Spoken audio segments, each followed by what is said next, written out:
And we are back with another Cannabis Thought Leaders podcast. This is Abe Cohn with THC Legal Group, and today we have Celeste with us. Celeste, thank you for joining us. How are you? Good, Abe. How are you doing? Very good, very good. We're so happy and excited to have you on here. We speak to a lot of entrepreneurs, people getting into the cannabis industry, and people are just fascinated and, of course, dumbfounded by and how they can go about marketing their own brand, how to develop their own unique products. So tell us about what you do, how you got involved in the industry, and what cannabis customers can potentially know about working with you. You bet. Okay, so the story of how I got into the industry was probably a lot like a lot of other entrepreneurs. I had an established marketing firm for about 16 years now, I guess, 15, 16 years. And it was a traditional marketing firm. We did a little bit of everything. And about 6 years ago, a grow light came to me that was based out of Southern California. They were a tech startup, well-funded. And they said, hey, we heard you're good at what you do, and we'd like you to handle this launch campaign for us. So I did, and long story short, it was extremely successful.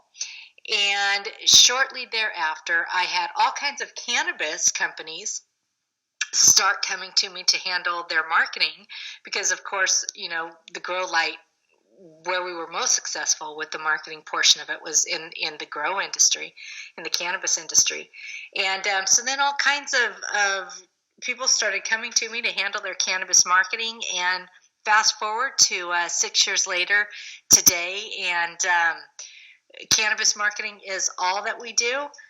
We have about 45 clients in 4 different countries. We have a staff of 22. And we do everything from websites to social media to content marketing to videos to graphic design to SEO.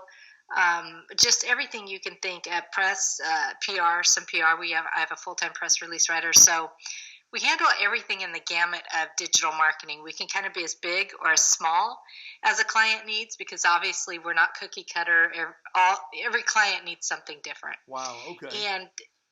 And so it was just really kind of happenstance how we got into it. But I do think we were one of the first ones that focused in it, and I definitely think we're one of the biggest ones today. Uh-huh. Well, one of these buzzwords that no matter what industry you're in, you'll always hear, and that, of course, is branding. People love saying, branding. So what does that mean exactly? I mean, of course, there's kind of the sense that a company needs a logo and maybe a business letterhead and all this kind of stuff. But what does branding mean kind of in a bigger way, if you will? You know what? I always love to compare, and I agree with you. The word branding is thrown around so much, not only in this industry, but every industry. And I don't think half the people even know what it is. It's, you can think of branding like this. The easiest way to put it is, okay, take the product Clorox. Okay, so we all know Clorox. Uh-huh. But when people say bleach, most people, if you say bleach to somebody, they immediately, synonymously think Clorox. And so that is branding at its best. It is being able to be known for what you do, to be that recognizable that somebody could use a generic term and know that brand. It would be like the ultimate for, I don't know, we could take any vape company. Let's take Open Vapes. I mean, when somebody says vape, that they don't think of anything, but that means Open Vapes. And, it's that type of thing. That is branding at its best. That's so interesting. From a legal standpoint, the perfect marriage to that digital strategy is the trademark. You get a trademark, quite literally the mark of your trade. And when a person thinks Kleenex, exactly, there's all sorts of interesting trademark issues with this. At a certain point, once the brand name becomes so synonymous with the good itself. Google is concerned that when people think search engine, they think Google. So when someone says go Google it, what someone from an older generation might mean actually is just use a search engine, but they don't know of a search engine besides Google. That's so intertwined, and you could actually lose your trademark when they become too synonymous. But that's a whole different discussion. Well, interesting. Yeah, it's very interesting. Many of the clients that we deal with, I think, are the archetype startup in the cannabis space. Here they are. They came up with a great idea, and now it's up to them to bring it to market. From your point of view, what does bringing it to market look like from a branding, marketing, business development point of view? What kind of assets should they have in place, and how to deploy those assets? We have a full onboarding process when a client comes on. And in this industry, in the cannabis industry, I have to say 8 out of the 10 clients are new launches coming into this space because it's such a new industry. And, part of our onboarding process with a new client to the industry includes things. I mean, first of all, you got to start at 101. Logo. Uh-huh. Do they have a logo? Is it a good logo? We design the logo. Is the logo trademarked then? That sort of thing. Uh-huh. After that, we want to give them web real estate. We want to get their URL. We want to get a web page up. Uh-huh. The web page has to properly depict what they do, explain who they are. Our content writers get involved. Thereafter, you have, once you did the logo, that should have given you a standards manual. If I can, I hate to interject, but the logo is so important. Mm-hmm, mm-hmm. Something that clients are always kind of very concerned about is kind of this word that you use, which is it good?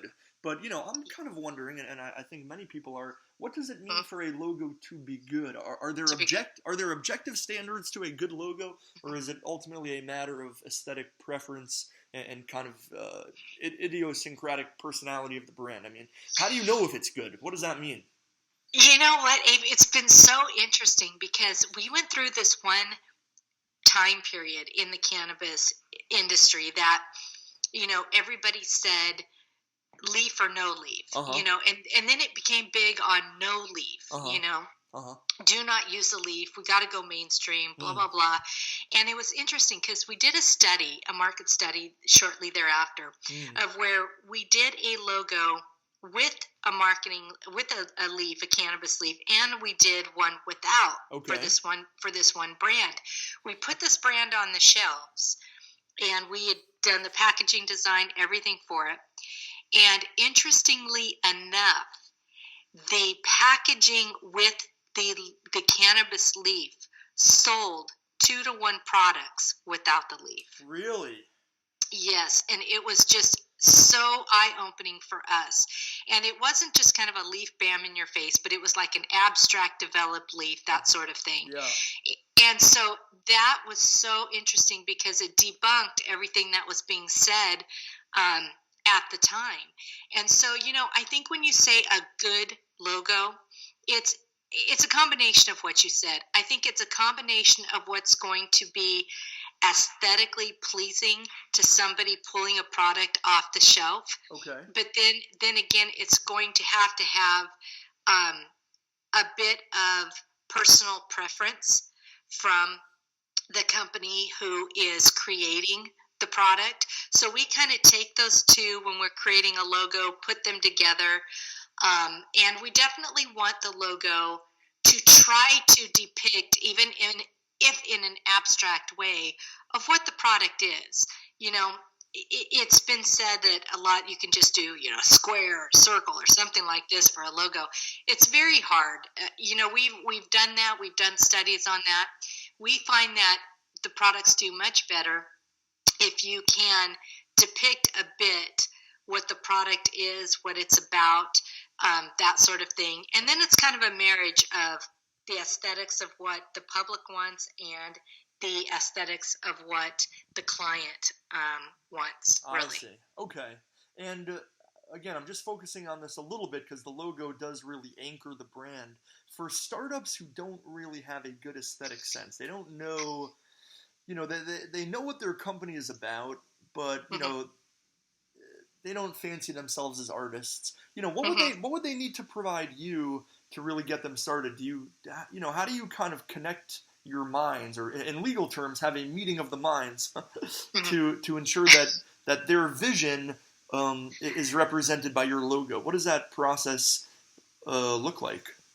I have three graphic designers on staff. So a lot of times what I'll do is I will look at what the product is. I'll take what the product does, and I will, we'll put that into words. It does this, it does that. This is its primary target market. Then, at the same time, the client could have very easily said something like, I want to use these colors, or I want to keep the logo in, more of a circular format or something like that. Or, they'll always give us some type of preference, or I want mainly typography or something like that. So then we'll bring those two descriptions together. Most of the time I'll put it out to all three of my designers because they all have very different design skills. And one is very minimalistic, one's kind of wild, they're very different. I'll put the designs out to them, they'll work on them, bring them back, and then we'll put them in front of the client. Most of the time, you have your probably 2 out of 10 where the client says, I love number 3. Let's go with that one. More often than not, they'll say, take this from number 2, put this with number 8, put these together, take this from number 5, and then their logo's created. Wow. Okay, that was very helpful. I think people need to go in to the process with the understanding that it may not come out perfectly the very first time, but you're developing something that is going to be meaningful and hopefully long lasting. So it really is worth investing in. Absolutely. Okay, so now the person has a logo. Let's say they have their colors Yes. down. You've built an amazing website for them, and now they need to start letting people know who they are, what they're selling, and how to connect with them. What does that aspect of the marketing phase look like? Well, before we can even go into that portion, Abe, Uh-huh. there's a couple more steps that we need to do. Number Okay. one, we need to bring up their social media. We have a vice president of social media strategies and I think 6 social media coordinators. Uh-huh. So the VP will assign a social media coordinator. Together, they will create a social media plan, a strategy, how many times a day to post, what time of day would be best for this type of product, which platforms to post to. Wow, okay. And then they will make sure that the branding on the platforms, the social platforms, matches the branding that is on the website. It's all got to be, it's all got to jive. Uh-huh. And we don't want an Instagram page to look completely different than somebody's website looks, Okay. And so we want these products to be recognizable, across the board. So, we'll do that in coming up. In creating the website, our content writers will, put the best spins on things for sales perspectives, things like that. And then we'll bring in other people on our team just to make sure all the online presence jives. We'll usually issue a press release about something big they've got going on, things like that. Where do you issue the press release? We have several places that we issue to. We have an extensive list of media companies in the cannabis space. So when we write a press release, we will send that out to all these media companies that we have in our database that are in the cannabis space. We also have a huge list of bloggers in the cannabis space, and so we'll send it out to them as well.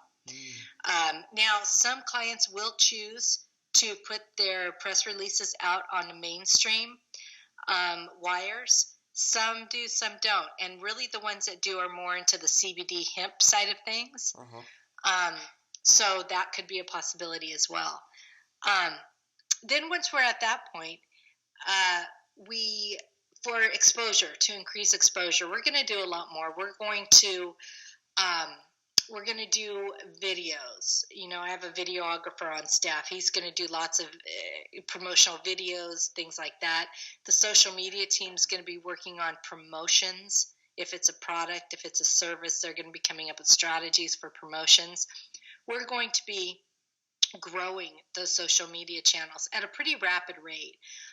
We have a system that we've created in-house that increases organic followers on the social media channels, and it increases the followers with people who are interested in what the product is or what the service is doing. So that's going on as well at the same time. Then I have an SEO specialist. He'll be starting on the SEO, getting the website to come up with valuable keyword searches. We'll start on AdWords if that is a possibility. And then also on staff, we have a data analyst. And so 30 days into it, we're ripping up data, as it comes in, seeing what's working, seeing what's not. And then, the one thing too, I think that is extremely valuable, Abe, in this industry that you cannot overlook is this industry is so networked. It's crazy. Yeah. And it is so, who knows who's working with who, this and that. And being in the industry as long as we have and having the credibility that the Cannabis Marketing Lab has, we are able to connect a lot of our clients with other clients of ours, and for some really cool promotions. For instance, not long ago we connected a vape company that was a client with a bus tour operator in Portland who did dispensary tours. And so we put them together. We did a full day of tours in Portland to different dispensaries, and we brought people onto the tour bus who were testing her vape product. While they were testing the vape product, we were doing videos and of the reactions, of the testimonials, things like that, of the vape product. So it was very interesting. We brought those two together, and it was a huge promotional piece for both of them. Wow. Okay, so really, what you're describing, as far as I can tell, is a truly holistic approach to marketing and branding. You want to hit all the checkbox digitally. You need FaceTime, of course. It's a big investment of time, energy, and I'm assuming money as well. It is, Abe. And here's the problem: is that a lot of these entrepreneurs who are starting these companies, whether it be cannabis or not, they are putting in so many hours to work on their business. Rather to work in their business, that they're not working on their business. Okay. And their own marketing becomes the last thing that they have time for.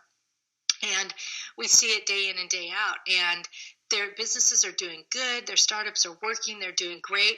But they're spending so many hours working in the business that at the end of the day, they don't have any time to work on the business. Right. And I think that that's where we come in and really give them an extra push for exposure.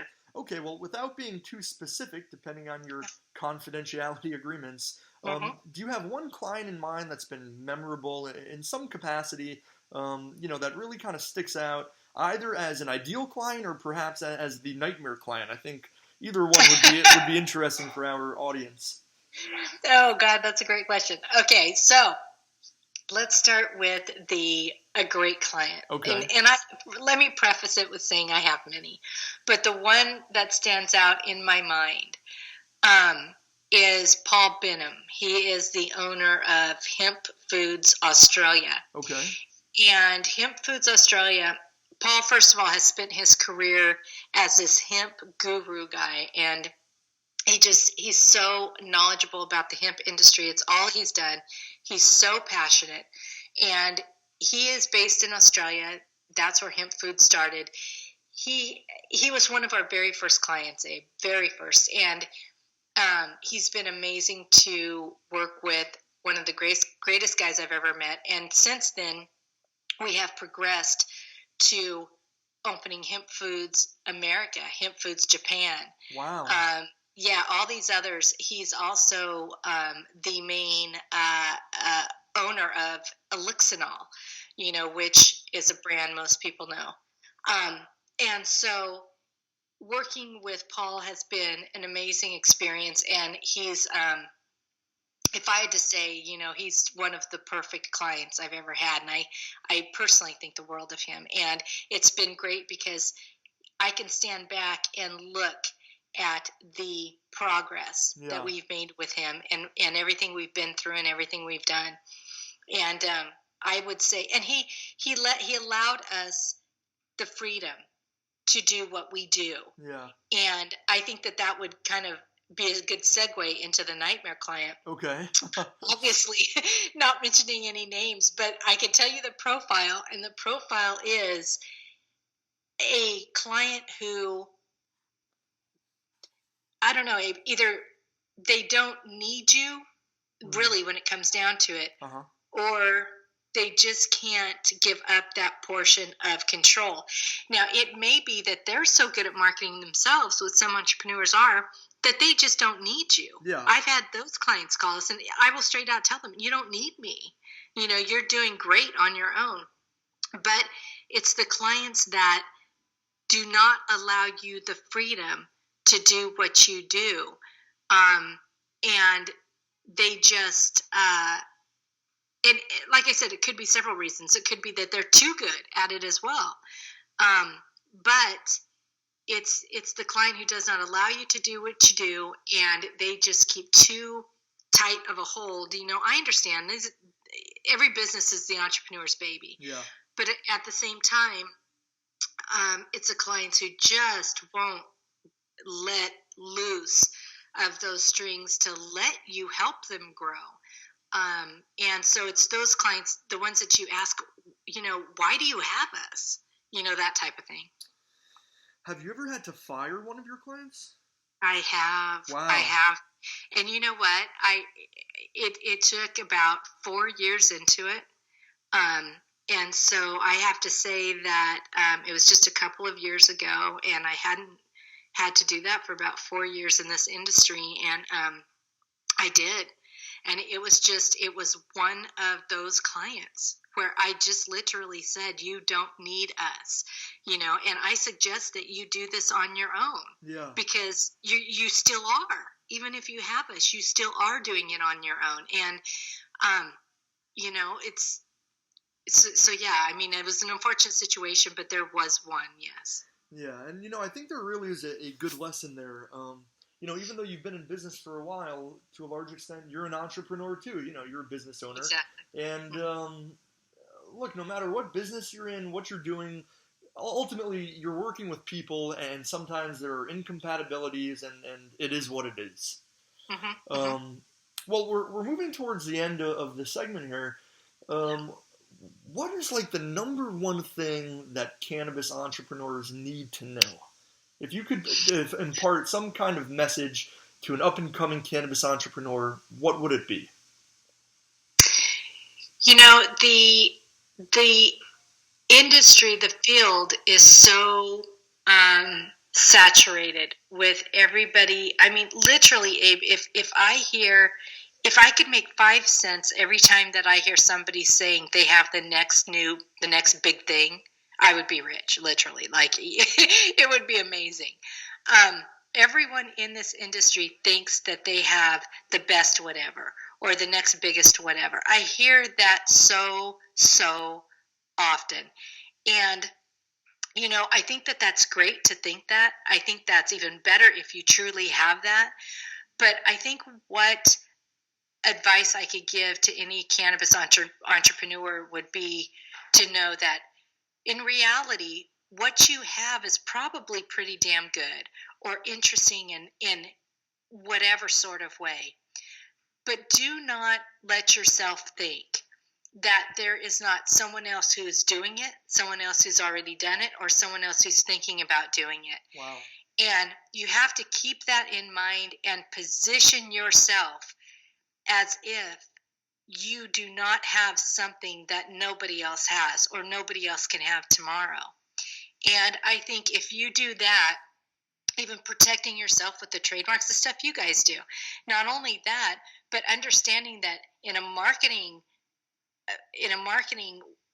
way, you have to set yourself apart. You cannot have it in your head that this thing is so great, it's the best, nobody has anything like it, so I don't have to do that much. I don't have to position myself that uniquely. Yes, you do, because I guarantee you I'm getting calls from people who are saying exactly what you are. So just understand that the market is so new and it's attracting so much attention that you really truly need to prepare yourself as well as you can. Love that. Like that famous Steve Jobs quote, "Stay humble, stay hungry."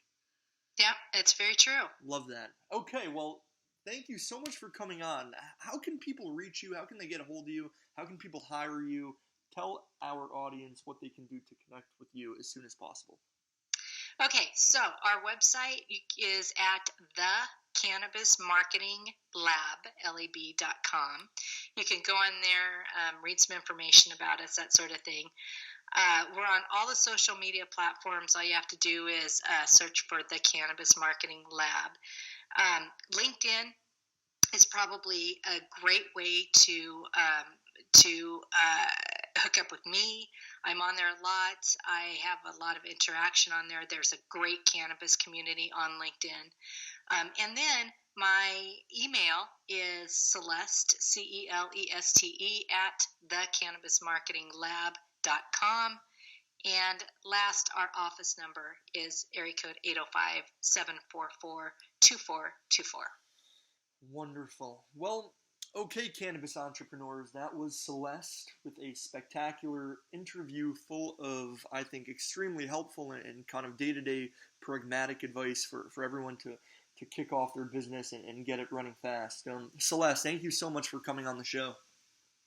Abe, you are very welcome. Thank you so much for having me. Okay. Goodbye.